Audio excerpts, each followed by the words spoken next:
ಮಂಡ್ಯ ನಗರದ doctor B R Ambedkar ಭವನದಲ್ಲಿ ಮಂಡ್ಯ ಮತ್ತು ಬೆಂಗಳೂರು ದಕ್ಷಿಣ ಜಿಲ್ಲೆಗಳ ಅಬಕಾರಿ ಸನ್ನದುಗಳ ಹರಾಜು ಪ್ರಕ್ರಿಯೆಯಲ್ಲಿ ಸಂಭಾವ್ಯ ಬಿಡ್ ದಾರರಿಗೆ ತರಬೇತಿ ನೀಡುವ ಕಾರ್ಯಕ್ರಮ ಜರುಗಿತು. ಕಾರ್ಯಕ್ರಮವನ್ನು ಮಂಡ್ಯ ಜಿಲ್ಲಾಧಿಕಾರಿ ಡಾಕ್ಟರ್ ಕುಮಾರ್ ರವರು ಜ್ಯೋತಿ ಬೆಳಗುವ ಮೂಲಕ ಉದ್ಘಾಟಿಸಿದರು.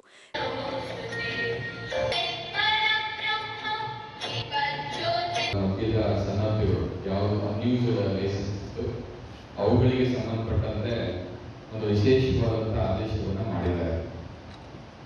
ಆ ಆದೇಶದ ಹಿನ್ನೆಲೆಯಲ್ಲಿ ಇವತ್ತು ನಮ್ಮ ಮಂಡ್ಯ ಜಿಲ್ಲೆ ಮತ್ತು ರಾಮನಗರ ಜಿಲ್ಲೆ ಎರಡೂ ಜಿಲ್ಲೆಗಳನ್ನು ಒಳಗೊಂಡಂತೆ ಒಂದು ತರಬೇತಿ ಕಾರ್ಯಾಗಾರವನ್ನು ಮಾಡ್ತಾ ಇರುವಂಥದ್ದು.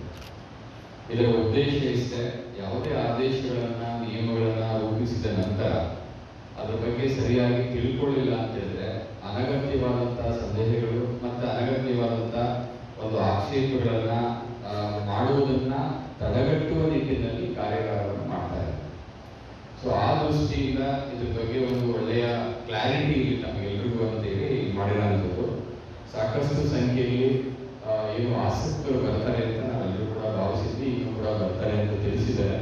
ನಾನು ಒಟ್ಟಾರೆ ಇಷ್ಟೇನೆ, ಏನು 2025 ಮತ್ತು 26ನೇ ಸಾಲಿನಲ್ಲಿ ಇರ್ತಕ್ಕಂಥ ಒಂದು ಇವತ್ತು ಏನು ಅಬಕಾರಿ ಇಲಾಖೆಯಲ್ಲಿ ಅನ್ಯೂಜಲ್ ಲೈಸೆನ್ಸ್ಗಳಿದೆ, ಆ ಎಲ್ಲ ಮಧ್ಯದ ಸನ್ನದ್ದುಗಳನ್ನು ಅತ್ಯಂತ ಪಾರದರ್ಶಕವಾಗಿ, ಇದು ಬಹಳ ಮುಖ್ಯವಾಗಿ ಗಮನಿಸಬೇಕಾಗಿರ್ತಕ್ಕಂಥ ವಿಚಾರ, ಇದು ಎಲೆಕ್ಟ್ರಾನಿಕ್ ಹರಾಜು ಅಂತ ಕರೀತಾರೆ. ಸೊ ಇದರಲ್ಲಿ ಯಾವುದೇ ಮಧ್ಯವರ್ತಿಗಳ ಯಾವುದೇ ಒಂದು ಪ್ರಭಾವಕ್ಕೆ ಒಳಗಾಗದೆ ಕಾನೂನುಬದ್ಧವಾಗಿ ನಿಯಮಾನುಸಾರ ಅತ್ಯಂತ ಪಾರದರ್ಶಕವಾಗಿ ಹರಾಜು ಪ್ರಕ್ರಿಯೆಗೆ ಭಾಗಿಯಾಗತಕ್ಕಂಥದ್ದು. ಅದರ ಸದುಪಯೋಗವನ್ನ ತಾವೆಲ್ಲ ಪಡ್ಕೊಳ್ಬೇಕು ಅಂದ್ರೆ ಹರಾಜು ಪ್ರಕ್ರಿಯೆ ಹೇಗಿರುತ್ತೆ, ಯಾವೆಲ್ಲ ನಿಯಮಗಳಿರುತ್ತೆ ಅನ್ನೋದನ್ನ ನೀವು ತಿಳ್ಕೊಂಡು ಅದರಲ್ಲಿ ಪಾರ್ಟಿಸಿಪೇಟ್ ಮಾಡಲಿ ಅನ್ನುವಂಥ ಉದ್ದೇಶವನ್ನು ಇಟ್ಕೊಂಡು ಈ ಒಂದು ಕಾರ್ಯಾಗಾರವನ್ನು ಮಾಡಲಾಗಿದೆ. ಇದು 1ನೇ ಅಂಶ. ತಾವೆಲ್ಲರೂ ಯಾರು ಆಸಕ್ತಿ ಇದ್ದೀರಾ ಇದ್ರ ಬಗ್ಗೆ ಸರಿಯಾದಂಥ ಮಾಹಿತಿಯನ್ನು ಕ್ರೋಢೀಕರಣ ಮಾಡಿಕೊಂಡು ತಿಳ್ಕೊಂಡು ಇದಕ್ಕೆ ಭಾಗಿಯಾಗುವಂಥದ್ದು ಒಂದು. ಕಾರ್ಯಕ್ರಮದ ಅಧ್ಯಕ್ಷತೆಯನ್ನು ಮಂಡ್ಯ ಜಿಲ್ಲಾ ಅಬಕಾರಿ ಉಪ ಆಯುಕ್ತರಾದ ಡಾಕ್ಟರ್ ಆರ್ ನಾಗಶಯನರವರು ವಹಿಸಿದ್ದರು. ಕಾರ್ಯಕ್ರಮದಲ್ಲಿ ಮೈಸೂರು ವಿಭಾಗದ ಅಬಕಾರಿ ಜಂಟಿ ಆಯುಕ್ತರಾದ ಬಸವರಾಜ್ ಅಡಪದ್, ಬೆಂಗಳೂರು ಗ್ರಾಮಾಂತರ ವಿಭಾಗ ಅಬಕಾರಿ ಜಂಟಿ ಆಯುಕ್ತರಾದ ಶೈಲಜಾ ಕೋಟೆ, ರಾಮನಗರ ಅಬಕಾರಿ ಆಯುಕ್ತರಾದ ಬಸವರಾಜ್ ಸಂದೀಪ್ ವಾಡ್, ಅಬಕಾರಿ ವಲಯ ನಿರೀಕ್ಷಕರಾದ ವನಿತಾ, ಮಂಡ್ಯ ಜಿಲ್ಲಾ ಅಬಕಾರಿ ಅಧೀಕ್ಷಕರಾದ ರಮೇಶ್, ರಾಮನಗರ ಜಿಲ್ಲಾ ಅಬಕಾರಿ ಅಧೀಕ್ಷಕರಾದ ವೇಣುಗೋಪಾಲ್, ಸೋಮಶೇಖರ್, ರಾಧಾಮಣಿ ಸೇರಿದಂತೆ ಇತರರು ಹಾಜರಿದ್ದರು. ಮದ್ದೂರು ಪುರಸಭೆ ನಗರಸಭೆ ಆಗುವುದರಿಂದ ಸಾಕಷ್ಟು ಅಭಿವೃದ್ಧಿಯಾಗಲಿದೆ. ಇದಕ್ಕೆ ಎಲ್ಲರೂ ಸಹಕಾರ ನೀಡಬೇಕೆಂದು ನಗರಸಭಾ ಮಾಜಿ ಅಧ್ಯಕ್ಷೆ ಕೋಕಿಲಾ ಅರುಣ್ ಮನವಿ ಮಾಡಿದರು. ನಗರದ ಪ್ರವಾಸಿ ಮಂದಿರದಲ್ಲಿ ಈ ಸಂಬಂಧ ಹಮ್ಮಿಕೊಂಡಿದ್ದ ಸಭೆಯ ಅಧ್ಯಕ್ಷತೆ ವಹಿಸಿ ಮಾತನಾಡಿದರು. ಶಾಸಕ ಕೆಎಂ ಉದಯ್ ಅವರು ಸರ್ಕಾರದ ಮಟ್ಟದಲ್ಲಿ ನಿರಂತರ ಪ್ರಯತ್ನದಿಂದಾಗಿ ಮದ್ದೂರು ಪುರಸಭೆಯನ್ನು ಅಭಿವೃದ್ಧಿ ದೃಷ್ಟಿಯಿಂದ ನಗರಸಭೆ ಮಾಡಿರುವುದು ಪ್ರಶಂಸನೀಯ ಸಂಗತಿ ಎಂದು ಮೆಚ್ಚುಗೆ ವ್ಯಕ್ತಪಡಿಸಿದರು. ರೈತನ ಪುತ್ರರಾದ ಕೆಎಂ ಉದಯ್ ಅವರು ಶಾಸಕರಾದ 2 ವರ್ಷಗಳಲ್ಲಿ ಕ್ಷೇತ್ರದ ಸಮಗ್ರ ಅಭಿವೃದ್ಧಿಗೆ ಸರ್ಕಾರದಿಂದ ಸುಮಾರು 1,800 ಕೋಟಿಗೂ ಹೆಚ್ಚಿನ ಅನುದಾನ ತಂದು ನಗರದಲ್ಲಿ 100 ಕೋಟಿ ವೆಚ್ಚದ ಕೆಮ್ಮಣ್ಣು ನಾಲೆ ಆಧುನೀಕರಣ, 700 ಕೋಟಿ ವೆಚ್ಚದಲ್ಲಿ ತಾಲೂಕಿನಲ್ಲಿ ವಿವಿಧ ನೀರಾವರಿ ಯೋಜನೆಗಳು, ನಗರದಲ್ಲಿ 200 ಕೋಟಿ ವೆಚ್ಚದಲ್ಲಿ ಪೇಟೆಬೀದಿ ರಸ್ತೆ ಅಗಲೀಕರಣ, ನಗರ ಪ್ರತಿ ವಾರ್ಡ್ನಲ್ಲಿ ಅಭಿವೃದ್ಧಿಗೂ ಹೆಚ್ಚಿನ ಒತ್ತು ಸೇರಿದಂತೆ ತಾಲೂಕಿನಲ್ಲಿ ನೀರಾವರಿ, ಶಿಕ್ಷಣ, ರಸ್ತೆ, ಚರಂಡಿ ಸೇರಿದಂತೆ ತಾಲೂಕಿನಲ್ಲಿ ಪ್ರತಿಯೊಂದು ಕ್ಷೇತ್ರಕ್ಕೂ ವಿಶೇಷ ಆದ್ಯತೆ ನೀಡುವ ಮೂಲಕ ಹಿಂದೆಂದೂ ನಡೆಯದ ರೀತಿಯಲ್ಲಿ ತಾಲೂಕಿನಲ್ಲಿ ಶಾಶ್ವತ ಕಾಮಗಾರಿಗಳ ಅಭಿವೃದ್ಧಿ ಪರ್ವ ಶುರುವಾಗಿದೆ ಎಂದರು. ಮದ್ದೂರು ಪುರಸಭೆ ನಗರಸಭೆ ಆಗುವ ಸಂಬಂಧ ಶಾಸಕರು ಪುರಸಭಾ ಸಾಮಾನ್ಯ ಸಭೆಯಲ್ಲಿ ಚರ್ಚಿಸಿ ಸದಸ್ಯರಿಂದ ಒಪ್ಪಿಗೆ ಪಡೆದ ನಂತರ ಸರ್ಕಾರದಿಂದ ಅನುಮೋದನೆ ಪಡೆದು ನಗರಸಭೆಯನ್ನಾಗಿ ಮಾಡಿಸಿದ್ದಾರೆ. ಶಾಸಕರು ಈ ಸಂಬಂಧ ಏಕಾಏಕಿ ನಿರ್ಧಾರ ಕೈಗೊಂಡಿಲ್ಲ ಎಂದರು. ಹೆಚ್ಚು ಗಮನ ಕೊಡಲಿಲ್ಲ. ಆದರೆ ನಮ್ಮ ಶಾಸಕರು ಉದಯಣ್ಣನವರು ಮದ್ದೂರು ಪಟ್ಟಣವನ್ನ ಒಂದು ನಗರವನ್ನಾಗಿ, ಸುಂದರ ನಗರವನ್ನಾಗಿ ಮಾಡಬೇಕು ಅಂತ ಒಂದು ಪಣ ತೊಟ್ಟಿದ್ದಾರೆ.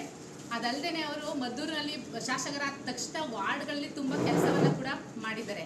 ಯಾಕೆಂದರೆ ಇದಕ್ಕೆ ಉದಾಹರಣೆ ನಾವುಗಳೇ. ಯಾಕೆಂದ್ರೆ ನಾವಿದ್ದ ಕ್ಷಣದಲ್ಲಿ ಅವ್ರು ಏನು ಮಾಡಿದ್ರು, ವಾರ್ಡ್ ವೈಸ್ ಏನಾಗಬೇಕು, ಯಾವ ಥರ ಕೆಲಸಗಳಾಗಬೇಕು, ಎಲ್ಲ ವಿಚಾರಗಳನ್ನ ಫಸ್ಟು ಗ್ರಹಿಸಿ ನಾನು ಮದ್ದೂರಲ್ಲಿ ನೋಡಿದ ತಕ್ಷಣ ಏನು ಅನ್ಕೋಬೇಕು ಅಂತಂದ್ರೆ ಅಭಿವೃದ್ಧಿ ಆಗಿರಬೇಕು ಅಂತ ತಿಳಿಬೇಕು ಅಂತಲೇ ಅವ್ರು ಏನು ಮಾಡೋರು ಅಂದರೆ, ಇಲ್ಲೇ ನಾನು ತುಂಬ ಹಳೆಯ ವಿಚಾರ ಇದು, ಏನೇನದು ಸೇಟು ಬಿಲ್ಡಿಂಗ್ ರೋಡು, ಪಕ್ಕದ ರೋಡು, ಯಾವುದೇ ಕಾರಣಕ್ಕೂ ಅದು ಏನೂ ಆಗಿರಲಿಲ್ಲ. ತುಂಬ ಕೆಳಮಟ್ಟ ಒಂದು ಇದಾಗ್ಬಿಟ್ಟಿತ್ತು. ಎಲ್ಲರೂ ಬಂದವರೆಲ್ಲರೂ ಕೇಳ್ತಿದ್ರು, ಪ್ರತಿಯೊಬ್ಬರೂ ಕೇಳ್ತಿದ್ರು ಆ ರೋಡನ್ನು ಸರಿ ಮಾಡಿಕೊಡಿ, UGDT ಸಮಸ್ಯೆ ಇದೆ, ರೋಡ್ ಸಮಸ್ಯೆ ಇದೆ, ಏನೇ ಇದ್ರೂ ಸಮಸ್ಯೆನ ಬಗೆಹರಿಸ್ಕೊಡಿ ಅಂತ ಕೇಳಿದ್ರು. ವಾರ್ಡ್ಗೆ ಬಂದು ಜನರ ಅಹವಾಲುಗಳನ್ನು ಸ್ವೀಕರಿಸಿದ್ರು. ಮಧುರಮ್ಮನ ದೇವಸ್ಥಾನ ಹತ್ರನೂ ಅಷ್ಟೇ ತುಂಬ ಅಭಿವೃದ್ಧಿಯಾಗಿದೆ. 80 ಅಡಿ ರೋಡು ಯಾರು ಮಾಡಿದಂಥ ಅಂದರೆ 40 ಅಡಿ ರೋಡ್ ಇರೋದನ್ನ ಎಷ್ಟು ಚೆನ್ನಾಗಿ ಕಾಂಕ್ರೀಟ್ ರೋಡು ಕೂಡ ಮತ್ತು ರಸ್ತೆ ಚರಂಡಿ ಇದನ್ನೆಲ್ಲ ತುಂಬ ಅಭಿವೃದ್ಧಿ ಮಾಡಿದೆ. ಇದ್ರ ಜೊತೆಗೆ ಏನಂದರೆ ಕೊಪ್ಪ ಸರ್ಕಲ್ ರಸ್ತೆ ಯಾರು ಕಂಡರಿಯದ ಒಂದು ರೋಮಾಂಚನವಾದಂಥ ವಿಚಾರ ಅದನ್ನು ಕೂಡ ಅಭಿವೃದ್ಧಿ ಮಾಡಿದರೆ. ಇದಕ್ಕೂ ಮಿಗಿಲಾಗಿ ಏನಂದರೆ ನಾವು ಇನ್ನೊಂದು ವಿಚಾರ ಟೌನು ಕೆಮ್ಮಣ್ಣಾಲೆ ವಿಚಾರನೂ ಕೂಡ ಹೌದು, ಅದನ್ನು ಕೂಡ ನಾವು ಮರೆಯೋಕ್ಕಾಗಲ್ದಂಥ ವಿಚಾರ. ಅದು ಕೂಡ ನಾವು ಜೀವನ ಪರ್ಯಂತ ನೆನೆಸ್ಕೊಳ್ಬೇಕಾದದ್ದು. ಶಾಸಕರು ಆದಮೇಲೆ ಅವರು ಏನೇನು ಅಭಿವೃದ್ಧಿ ಮಾಡಬೇಕು ಅಂದರೂ ಅದನ್ನೆಲ್ಲ ಪ್ರತಿಯೊಂದು ಹಂತವಾಗಿ ಮಾಡ್ತಾ ಹೋಗಿದ್ದಾರೆ. ಇದರಿಂದ ನಮಗೂ ಕೂಡ ಒಂದು ಖುಷಿ ಆಯಿತು. ಯಾಕೆಂದರೆ ನಾವಿದ್ದ ಅವಧಿನಲ್ಲಿ ಈ ಥರ ಒಂದು ಅಭಿವೃದ್ಧಿ ಆಗಿರೋದು ನಮಗೆ ಖುಷಿ ಅನ್ನೋದು. ನಗರಸಭಾ ಮಾಜಿ ಉಪಾಧ್ಯಕ್ಷೆ ಟಿಆರ್ ಪ್ರಸನ್ನಕುಮಾರ್ ಮಾತನಾಡಿ, ನಗರಸಭೆಯಾದರೆ ಸರ್ಕಾರದಿಂದ ಸಾಕಷ್ಟು ಅನುದಾನ ಬಂದು ನಗರದ ಸಮಗ್ರ ಅಭಿವೃದ್ಧಿಯಾಗುತ್ತದೆ. ಇದರಿಂದ ಮದ್ದೂರು ಹಾಗೂ ನಗರಸಭೆಗೆ ಒಳಪಡುವ ಹಳ್ಳಿಗಳ ಸರ್ವತೋಮುಖ ಅಭಿವೃದ್ಧಿಗೆ ಸಹಕಾರಿಯಾಗುತ್ತದೆ. ಆದ್ದರಿಂದ ನಗರಸಭೆಯಾಗಲು ಎಲ್ಲರೂ ಕೈಜೋಡಿಸಬೇಕು ಎಂದರು. ಎಲ್ಲ ಪಂಚಾಯತ್ ಏನು 4 ಪಂಚಾಯತ್ ನಮ್ಮ ಜೊತೆ ಕೈ ಜೋಡಿಸ್ಕೊಂಡು ನಾವು ಅವ್ರಿಗೆ ನಾವು ನಗರಸಭೆ ಅಂತ ಪೂರ್ಣ ವ್ಯಾಪ್ತಿ ಎಷ್ಟು 3 ಕಿಲೋಮೀಟ್ರ್. ಆ 3 ಕಿಲೋಮೀಟ್ರ್ ನಗರಸಭೆ ಇದ್ದಾಗ ಅವ್ರು ತುಂಬ ಗೌರವವನ್ನು ಹೆಚ್ಚುತ್ತೆ. ನಮ್ಮಲ್ಲಿ ಪರಸ್ಪರ ಎಲ್ಲ ಕೆಲಸಗಳಲ್ಲಿ ಅನುಕೂಲ ಆಗುತ್ತೆ. ಆದರೆ ಒಂದು ಇನ್ನೊಂದು ಸ್ಕೀಮು ಏನೋ ಹೇಳಿದ್ರು, ನಗರಸಭೆಗಳಿಗೆ ಬೇರೆ ಬೇರೆ ಸ್ಕೀಮ್, ಬೇಜಾನ್ ಸ್ಕೀಮ್. ನರೇಗಾ ಒಂದೇ ಮುಖ್ಯ ಅಲ್ಲ, ಇನ್ನೂ ಇತರೆಗಳು ಟೈಲರಿಂಗ್ ಇದೆ, ಹಸು ಸಾಕಾಣಿಕೆ ಇದೆ, ಮತ್ತು ಹೈನುಗಾರಿಕೆ ಇದೆ, ಹಲವಾರು ಸಣ್ಣ ಪುಟ್ಟ ಉದ್ಯಮಗಳಿಗೆ ಸಾಲ ಕೊಡ್ತದೆ, ಹೆಚ್ಚುವರಿ ಸಾಲನೆ ಕೊಡ್ತಾಯಿದೆ. ಅದನ್ನು ಇವರೆಲ್ಲ ಸಾಕ್ಷಿ ಈಗ ಕೊಡಿಸಿದ್ದಾರೆ. ಎಷ್ಟೋ ದಿನಕ್ಕೆ ಇವರು ಅವಧಿಯಲ್ಲೇ ಸುಮಾರು ದಿನ ಕೊಡ್ತಾರೆ. ಆ ಥರ ಸ್ಕೀಮ್ಗಳು ಬೇರೆ ಥರ ಇಲ್ಲ. ಹಳ್ಳಿ ಆದ ತಕ್ಷಣ ಹೊರಟೋಗುತ್ತೆ, ಸಿಟಿ ಆದ ತಕ್ಷಣ ಇಲ್ಲ ಅಂತೇನಿಲ್ಲ, ಭೇದ ಭಾವನೆ ಇಲ್ಲ. ಅದಕ್ಕೂ ಬಡವರಿಗೆ ಅನುಕೂಲ ಆಗೋ ಸ್ಥಿತಿ ಎಲ್ಲ ಬರುತ್ತೆ. ಏನೋ ಪಾಪ ಅವ್ರಿಗೆ ಅನುಕೂಲ ಗೊತ್ತಾಗ್ತಾ ಇಲ್ಲ. ಅವರು ಸಹಕಾರ ಕೊಡಲಿ ಅಂತ ಎಲ್ಲ ಪಂಚಾಯತಿ ಮುಖಂಡರುಗಳಿಗೆ ನಾವು ಇಲ್ಲಿ ಸಹಕಾರ ಕೊಡಬೇಕು ಅಂತ ನಮ್ಮ ಅಭಿಪ್ರಾಯ.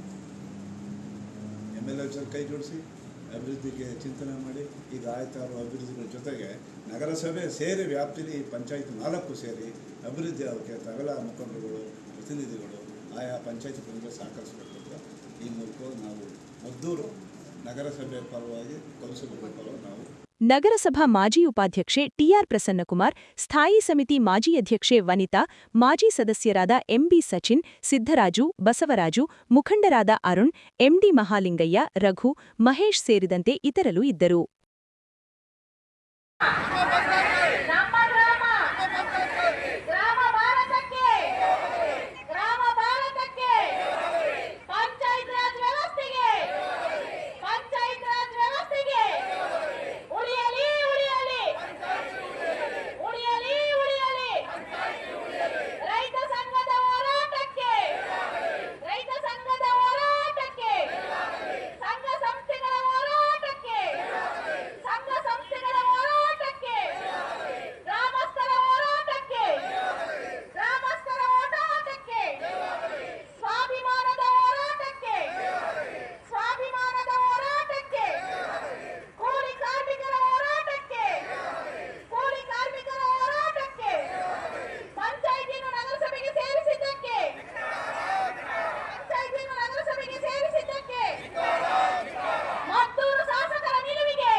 ಪಂಚಾಯಿತಿಯನ್ನು ನಗರಸಭೆಗೆ ಸೇರಿಸಿದ್ದಕ್ಕೆ ಪಂಚಾಯಿತಿಯನ್ನು ನಗರಸಭೆಗೆ ಸೇರಿಸಿದ್ದಕ್ಕೆ ಮತ್ತೂರು ಶಾಸಕರ ನಿಲುವಿಗೆ ಮತ್ತೂರು ಶಾಸಕರ ನಿಲುವಿಗೆ ಬೇಡವೇ ಬೇಡ ಬೇಡವೇ ಬೇಡ ಬೇಕೇ ಬೇಕು ಅಯ್ಯಯ್ಯೋ ಅಯ್ಯಯ್ಯೋ ದಿನೇಶ್ ಗೂಳಿಗೌಡರ ನಿಲುವಿಗೆ ದಿನೇಶ್ ಗೂಳಿಗೌಡರ ನಿಲುವಿಗೆ ಗ್ರಾಮಸ್ಥರ ನಂಬಿಕೆಗೆ ಚೂರಿ ಹಾಕಿದ ಪಂಚಾಯಿತಿ ಸದಸ್ಯರಿಗೆ ಗ್ರಾಮಸ್ಥರ ನಂಬಿಕೆಗೆ ಚೂರಿ ಹಾಕಿದ ಪಂಚಾಯಿತಿ ಸದಸ್ಯರಿಗೆ ಬೇಕೇ ಬೇಕು ಬೇಕೇ ಬೇಕು ಎಲ್ಲರಿಗೂ ಧನ್ಯವಾದಗಳು. ನಮ್ಮ ಗ್ರಾಮ ಮಾರಾಟಕ್ಕೆ ಪಂಚಾಯತ್ ರಾಜ್ ವ್ಯವಸ್ಥೆಗೆ ಉಳಿಯಲಿ ಉಳಿಯಲಿ ರೈತ ಸಂಘದ ಹೋರಾಟಕ್ಕೆ ಸಂಘ ಸಂಸ್ಥೆಗಳ ಹೋರಾಟಕ್ಕೆ ಗ್ರಾಮಸ್ಥರ ಹೋರಾಟಕ್ಕೆ ಸ್ವಾಭಿಮಾನದ ಹೋರಾಟಕ್ಕೆ ಬೇಡವೇ ಬೇಡ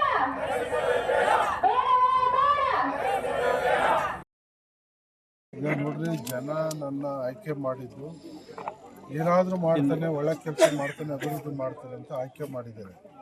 ಸೊ ನನ್ನ ಗುರಿ ಒಳ್ಳೆ ಕೆಲಸ ಮಾಡುವಂಥದ್ದು, ಜನರ ಪರವಾದ ಕೆಲಸ ಮಾಡುವಂಥದ್ದು, ಬಡವ್ರಿಗೆ ಸಹಾಯ ಮಾಡುವಂಥದ್ದು ಅಷ್ಟೇ ನನ್ನ ಗುರಿ. ಮುಸ್ಕರ ಮಾಡೋರು ಆದಿ ಬೀದಿಲಿ ಹೋಗೋದೆಲ್ಲ ಬಂದು ಅಲ್ಲೊಂದು ಸ್ಟೇಟ್ಮೆಂಟ್ ಕೊಟ್ಟು ಅವ್ರಿಗೆಲ್ಲ ಉತ್ತರ ಕೊಡೋಕ್ಕೋ ನಮ್ಮ ಹತ್ರ ಟೈಮ್ ಇಲ್ಲ. ಜನರಿಗೆ ತೊಂದರೆ ಆಗಿ ನನ್ನ ಹತ್ರ ಕೇಳಿದರೆ ನಾನೇನಾದರೂ ಕಾನೂನು ವ್ಯವಸ್ಥೆ ಒಳಗಡೆ ಸಹಾಯ ಮಾಡೋಕ್ಕಾದ್ರೆ ನಾವು ಮಾಡ್ಬೋದು. ಇದೆಲ್ಲ ಅಭಿವೃದ್ಧಿ ವಿಚಾರ, ಇದರಲ್ಲಿ ಕಾಂಪ್ರಮೈಸ್ ಆಗುವಂಥ ಪ್ರಶ್ನೆ ಬರಲ್ಲ. ಭರವಸೆ ಕೊಟ್ಟಿದ್ರಂತಲ್ಲ ಏನಂತ ನಾವು ಚರ್ಚೆ ಮಾಡುವ ಅಂತ ಹೇಳಿದ್ರು. ಚರ್ಚೆ ಮಾಡೋಕೆ ಅವ್ರು ಯಾರು ಬಂದಿಲ್ಲ ಆ ಸಮಯದಲ್ಲಿ. ನನಗೆ ಕಾಲ್ ಮಾಡಿದ್ರು, ನಾನು ಹೊರಗಡೆ ಇದ್ದೆ. ನಾನೊಂದು ವಾರ ಬಿಟ್ಟು ಸಿಗ್ತೀನಿ ನಿಮಗೆ, ನೀವು ಬನ್ನಿ, ಆ ಥರ ಏನೋ ಇದ್ರೆ ಏನು ಆಗು ಹೋಗೋ ಬಗ್ಗೆ ಚರ್ಚೆ ಮಾಡುವ. ಕೆಲವು ಗ್ರಾಮಗಳು ಇನ್ನೂ ಸೇರ್ಕಕ್ಕೆ ಆಸೆ ಪಡ್ತಾವ್ರೆ ನಗರಸಭೆಗೆ. ಭಾಳಷ್ಟು ಜನ ಸೇರಿಸ್ಕೊಳ್ಳಿ ಅಂತ ಒತ್ತಡ ಆಗ್ತಾರೆ. ಚಂದ್ರ ವೈದ್ಯಪುರ ಎಲ್ಲ ನಮ್ಮನ್ನು ಸೇರಿಸ್ಕೊಳ್ಳಿ, ಆ ಕಡೆ ಯಮನಹಳ್ಳಿ ಅವ್ರು ನಮ್ಮನ್ನು ಸೇರಿಸ್ಕೊಳ್ಳಿ ಅಂತವ್ರೆ. ಸೇರಿಸ್ಕೊಳ್ಸೋಕೆ ಭಾಳಷ್ಟು ಒತ್ತಡ ಇದೆ. ಒಂದು 50 ಜನ ಅಲ್ಲಿ ಕುತ್ಕೊಂಡು ಮುಸ್ಕರ ಮಾಡ್ತವ್ರೆ ನಮಗೆ ಬೇಡ ಅಂತ. 50,000 ಜನ ನಮಗೆ ಬೇಕು ಅಂತ ನಮ್ಮ ಹತ್ರ ಕೇಳ್ತಿದ್ದಾರೆ. ನಾನೇನು ಮಾಡಬೇಕು? ನಗರಸಭೆಗೆ ವಿಶೇಷ ಅನುದಾನ ಏನಾದ್ರು